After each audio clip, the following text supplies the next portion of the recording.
अल्लाह हर नबी और मासूम की दोनों शजरों की हिफाजत करता है, चाहे वो ननियाली शजरा हो चाहे वो ददियाली शजरा हो।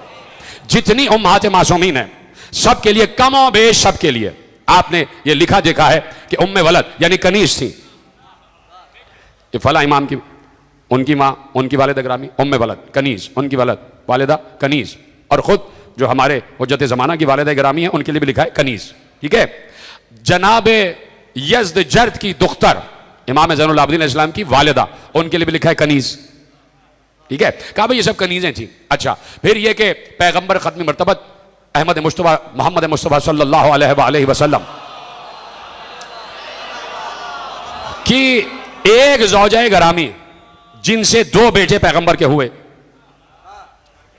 दो बेटे पैगंबर के हुए, जनाब अब्दुल्ला जनाब कासिम, उनकी वालिद गरामी जनाब मारिया क़िब्तिया, वो भी मिस्री कनीज। तो कहा भाई तो कनीज के बेटे हैं, कनीज के बेटे, कनीज के बेटे। ठीक है। ये चीजें मैंने आपके सामने गिनवा दी। पहुंच गई ना बात। अब बात यह है कि ये सिलसिला जो कनीजों का आ रहा है और जो सिलसिला इस्मत में नाम आता है कनीज, तो कनीज का नाम क्यों आ रहा है और ये लफ्ज कनीज क्यों आ रहा है? इसकी एक वजह तो यह है, अभी मैं साबित करूंगा। एक वजह यह है कि कनीज के लिबादे में उनके रुतबों को छुपाया गया ताकि ये कनीज नजर आए और किसी की निगाह उन पर न पड़े, और अल्लाह यूं उनकी हिफाजत भी फरमाता रहा। एक वजह तो ये हो गई। अब दूसरी वजह, और वो मैं एक रिवायत से आपके हवाले करता हूं, अगर आपके पास टाइम है तो। सुन रहे हैं आप? अब ये सिलसिला जो मासूमीन का है, ये उलिल अम्र का सिलसिला है, ये साहिब अम्र का सिलसिला है, ये मालिक अम्र का सिलसिला है, ये साहिब मुल्क व मलकूत का सिलसिला है, ये इल्म खुदा के वारिस का सिलसिला है, ये इल्म कुरान के वारिसीन का सिलसिला है, ये खुदा के मुल्क के नाज़िमीन का सिलसिला है, ये मुर्दे को जिंदा, जिंदा को मुर्दा करने वालों का सिलसिला है, ये कायनात के हर अम्र पर मुतसर्रिफ लोगों का सिलसिला है, ये बादशाहों का सिलसिला है कि जिनके लिए मैं कह चुका कि उन्हें तख्त की जरूरत नहीं है। ये ऐसे बादशाहों का सिलसिला है, इतने बड़े बड़े बादशाह। तो इनकी वालिदा के नाम में कनीज, तो इस लफ्ज कनीज से कोई धोखा ना खाए और ना कोई इनके मर्तबे में कमी करने की कोशिश करे। ठीक है। अब ये इतने बड़े बड़े सिलसिले, इतने बड़े बड़े बादशाह हैं और मां के नाम में कनीज आ रहा है, तो कनीजों से ये ना कहा जाए कि भाई कहां से आ रही थी, कौन सी कहां से आई। अब मैं आपके हवाले रिवायत कर देता हूं।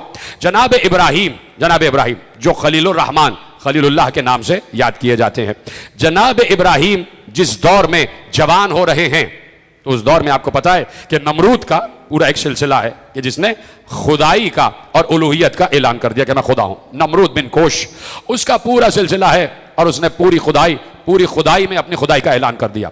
जनाब इब्राहिम जब 31 बरस के हुए तो नमरूद के सामने आ गए और फिर वो तबलीग का सिलसिला शुरू हो गया। और फिर उसके बाद जब 50 बरस के हुए तो जनाब इब्राहिम को वो मामला के जो आग वाला मामला था कि जब 51 बरस के हुए तो आग में फेंका गया। जनाब इब्राहिम 40 दिन आग में रहे, और 40 दिन चलो दूसरे दिन जला देती, तीसरे दिन जला देती, 40 दिन जनाब इब्राहिम आग में रहे। और उसने ऐसे ही नहीं, चलिए आपके हवाले जुमला करता हूं, अल्लाह अकबर।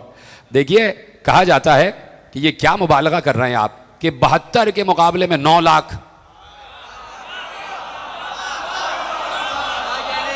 है। बाज एतराज करते हैं ना कि आप कहते हैं भाई 72 इधर थे, वहां 9 लाख। 9 लाख की क्या जरूरत थी? अरे 1000 ही काफी थे, 72 के मुकाबले में 100 काफी थे या 500 काफी थे, या आप मुबालगा करते। तो इब्ने खुल्दून ने कम से कम 30,000 की रिवायत तो लिखी है। इब्ने खुल्दून जैसा मुतासिब, उसने 30,000 की रिवायत लिखी कि सामने लश्कर यजीद में 30,000 सिपाही मौजूद थे, लेकिन कम से कम तादाद जो लिखी है वो 2 लाख की लिखी है, लेकिन 9 लाख तादाद मौजूद है कि यजीद ने 9 लाख का लश्कर भेजा था 72 के मुकाबले में। तो ये 9 लाख कहां और 72 कहां? क्यों भेज रहा है लश्कर पे लश्कर? क्यों भेज रहा है लाखों का लश्कर कि अब जाएं अब जाएं अब जाएं? 9 लाख और 72 है कि नहीं? जवाब दूं आपको। देखिए जनाब इब्राहिम उस वक्त जो भी कद रहा होगा उनका, नहीं उस वक्त आप समझ लीजिए मैक्सिमम लोग बहुत लंबे कद के हुआ करते थे, चलिए 12 फुट कद लगा लीजिए। ठीक है। अब आप देख लीजिए ये सुतून जो है ये कमोवेश होगा कोई 20 फुट का, तकरीबन 12 या 15 फुट का होगा। अब समझ लीजिए इतने हैं लंबे हजरत इब्राहिम बिला तशबी, ये कामत है। अब इतना ही करीब जिस्म होगा। इस कदो कामत के आदमी को जलाने के लिए इसी सुतून में बांध दिया जाए और तकरीबन 30-40 मन लकड़ी चारों तरफ लगा दी जाए और उसमें आग लगा दी जाए, आदमी जल के राख हो जाएगा।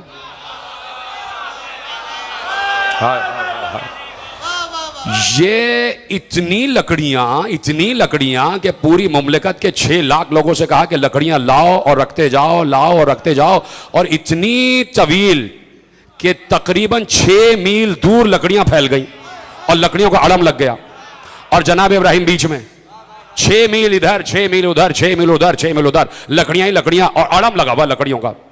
भाई मैंने कहा ना कि तकरीबन 3-4 मन की लकड़ियां ही काफी थी।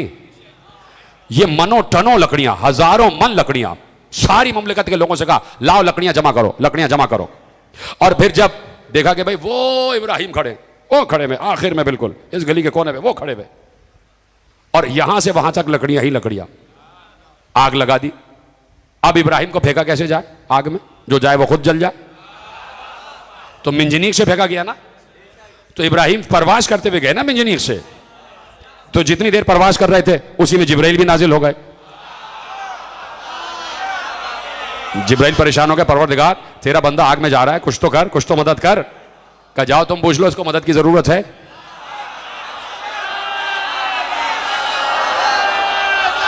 जा इब्राहिम तुम पूछो इसकी मदद की जरूरत, जाओ जिब्राइल तुम पूछो इब्राहिम को मदद की जरूरत है। तो अल्लाह का इज़्न पाया तो परवास करते हुए आए और जनाब इब्राहिम परवास करते हुए जा रहे हैं आग की तरफ, और साथ साथ परों को फड़फड़ाते हुए जनाब जिब्राइल भी, और कहा कि मैं आ गया हूं, मदद की जरूरत है। कहा है लेकिन तुमसे नहीं है।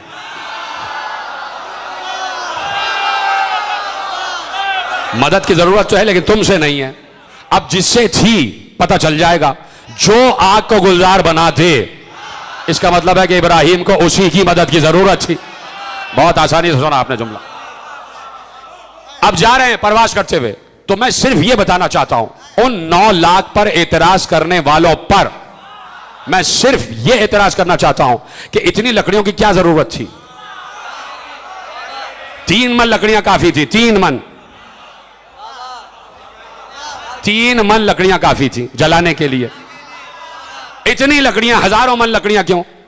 तो जवाब सिर्फ यही है कि जब बातिल हक से बहुत ज्यादा खौफजदा हो जाता है तो वो बड़ी शिद्दत से हमला करता है, चाहे बातिल एक हो चाहे हजारों की तादाद में हो, का वो शिद्दत से हमला करता है। तो यहां इब्राहिम को जलाना मकसूद नहीं था, यहां इब्राहिम को दहशत जदा करना मकसूद था कि शायद इतनी लकड़ियां देख के ईमान ले आए मुझ पर, शायद नमरूद की खुदाई को मान ले। अब समझे आप? तो जनाब इब्राहिम को फेंक दिया आग में, तो 40 दिन आग में रहे, 40 दिन। अब ये तो मैंने जुमला मोतरज़ा आ गया तो मैं आपके हवाले किया, असल मकसद पे आता हूं। जनाब इब्राहिम तबलीग करते रहे, नमरूद ने ज्यादतियों का सिलसिला शुरू किया, जनाब इब्राहिम को वो इलाका छोड़ना पड़ा। वो इलाका छोड़ के शाम में आ गए। शाम में आए तो उनकी मामूजात थी जनाब सारा, उनसे शादी हो गई। जनाब सारा और जनाब इब्राहिम में 10 बरस का फर्क था। जनाब सारा जनाब इब्राहिम से 10 बरस छोटी थी और थी मामूजात, शादी हो गई। जब शाम में बहुत अरसा रहे तो कहत पड़ गया। यहां से जनाब इब्राहिम चले और चलने के बाद उन्होंने हिजरत की और उनका एक भतीजा भी साथ है, जनाब सारा भी साथ है और कुछ खानदान के लोग साथ हैं।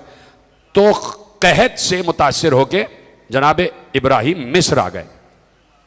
मिस्र जैसे ही मिस्र आए तो जनाब इब्राहिम को अपने इल्म नबुव्वत के जरिए से मालूम हुआ कि यहां का जो हाकिम है वो बहुत जालिम है और बहुत बद नजर है, और वो किसी भी हसीन औरत को देखता है तो उसे अपने हरम में लेने की कोशिश करता है। अगर उसका कोई शौहर हो तो शौहर को मरवा देता है, और अगर उसके साथ कोई भाई हो तो भाई या बाप को कीमत देता है और वो औरत खरीद लेता है, और अगर वो कीमत लेने पर राजी ना हो तो उन दोनों को कत्ल करवा देता है। उसके जासूसों ने उस बादशाह को यह बताया कि एक खातून आई है और उसके साथ मर्द भी है। खातून के हुस्न का आलम यह है कि उसके ऊपर निगाह नहीं ठहरती।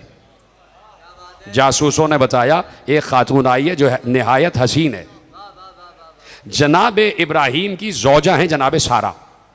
ये जो आज तक हम पर ये शरीयत आ रही है ना, ये दीन इब्राहिम कहलाता है, ये शरीयत इब्राहिमी कहलाती है। आज भी शरीयत इब्राहिमी में औरत पर पर्दा वाजिब है कि नहीं? पर्दा वाजिब है ना।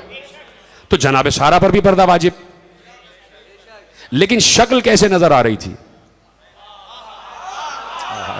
इसका मतलब है जो आपके यहां पर्दा है वही पर्दा जनाब सारा भी कर रही थी, कि चेहरा दिखाई देता है कि नहीं? ये कह मैंने कोई नई बात कर दी? आप तो मुजरिम बना देते हैं बैठे बैठे जाकिर को, भाई है कि नहीं? जनाब सारा शक्ल देखी, जासूस ने कहा बहुत हसीन खातून आई है।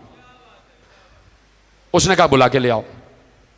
जब जनाब इब्राहिम को मालूम हुआ कि बादशाह ने बुलवाया और उसके प्यादे आ गए, तो जनाब इब्राहिम ने जनाब सारा से कहा कि देखो ये बड़ा जालिम है, तुम से ये पूछे कि मैं कौन हूं तो तुम तौरिया करना। तौरिया, तौरिया समझते हैं? तुम उससे ये कहना कि ये मेरा भाई है, और दिल में ये नियत करना ईमानी भाई।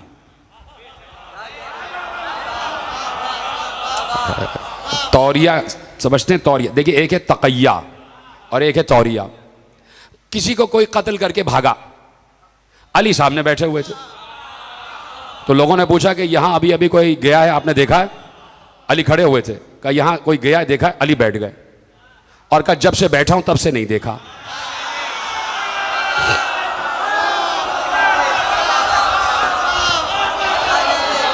इसे कहते हैं तौरिया।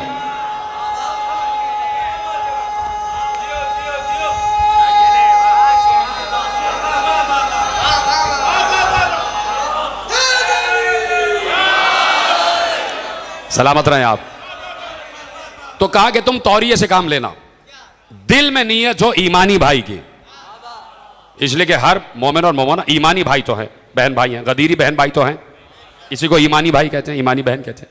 कहा दिल में यह नियत करना कि ईमानी भाई, और जहन में यही हो कि जाहिर सी बात है कि भाई हैं, शौहर हैं। कह दिया अच्छा। जैसे ही जनाब सारा दाखिल हुई तो वो भी हुस्न से मुतासिर हो गया, तो उसने कहा ये तुम्हारा कौन है? जनाब सारा ने कहा मेरा भाई है, और दिल में नियत थी ईमानी भाई। उसने अपने खिलवत कदे में गया और जनाब सारा को बुलवा लिया।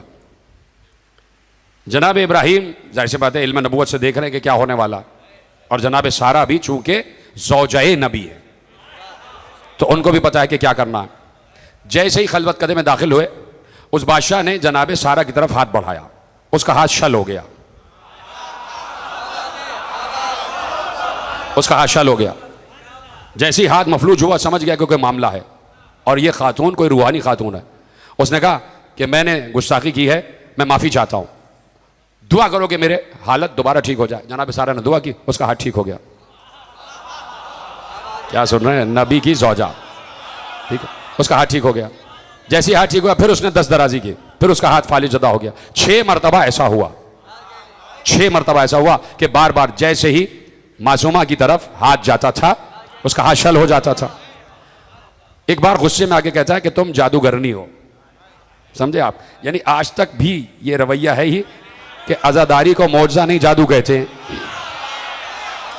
भाई नबी से अबू जहल ने कहा कि भाई लोगों ने कहा कि ये मौजज़े दिखाता है, दरख्त को उड़ा लेता है, संगरेजे इसके हाथ पे आके बात करते हैं, जानवर बोलने लग जाते हैं, तई उलझ करता है, ये बड़ा जादूगर है। तो किसी जादूगर ने कहा ये जादूगर बहुत बड़ा हो सकता है, लेकिन ये बात है कि जादूगर का जादू जमीन पर तो चलता है, आसमान पर नहीं चलता। कहा तो क्या करें? तो अबू जहल से कहा कि अब जब मुस्तफा आए तो कहना चांद को 2 टुकड़े करके दिखाओ। कहा यहां पर उसका जादू नहीं चल सकता, चांद 2 टुकड़े हो ही नहीं सकता। अब बात कितनी कन्फर्म हो गई कि आसमान पर जादू नहीं चल सकता। तो जैसे ही अबू जहल ने कहा चांद को 2 टुकड़े करके दिखाओ, रसूल अल्लाह ने बैठे बैठे 2 टुकड़े कर दिया। तो अब तो यकीन कर लेना कि मौजज़ा है। फौरन कहा कि भाई तुम्हारा जादू तो आसमान पर भी चल रहा है। यानी कभी भी बातिल ने मौजज़े को समझा ही नहीं। तो जैसे ही जनाब सारा 6 मरतबा हाथ इसका शल हुआ, तो उसने कहा कि भाई मुझे तो तुम जादूगर नहीं लगती हो, तुम साहिरा लगती हो। अब जनाब सारा जलाल में आके कहती है कि एक मरतबा उसको लान किया, तानो तशनी की, और कहा सुन और दुश्मन खुदा, मैं न साहिरा हूं न जादूगर हूं, मैं नबी की ज़ौजा हूं। और जो बाहर इब्राहिम खड़े हैं वो मेरा शौहर है, और उसके हुक्म पर मैंने कहा था कि वो मेरा भाई है, और हम अल्लाह के नुमाइंदे हैं, अल्लाह की तरफ से मंसूस मखसूस, अल्लाह का मुस्तफा नबी है, और अल्लाह ने उसे वही से नवाजा है, अल्लाह ने उसे मोजज़ात से नवाजा है। जैसे ही उस बादशाह ने सुना, फौरन एक बार कहता है कि मैं तुम पर भी ईमान लाया, तुम्हारे शहर पर भी ईमान लाया, और बहुत आओ भगत की, बहुत अदब एहतराम किया, बात खत्म हो गई। जैसे ही जनाब इब्राहिम और जनाब सारा जाने लगे, बादशाह ने रोका, और रोक कर अपनी बेटी को बुलाया, शहजादी को बुलाया। बादशाह ने शहजादी को बुलाया, अपनी बेटी को बुलाया। बेटी का नाम था हाजरा।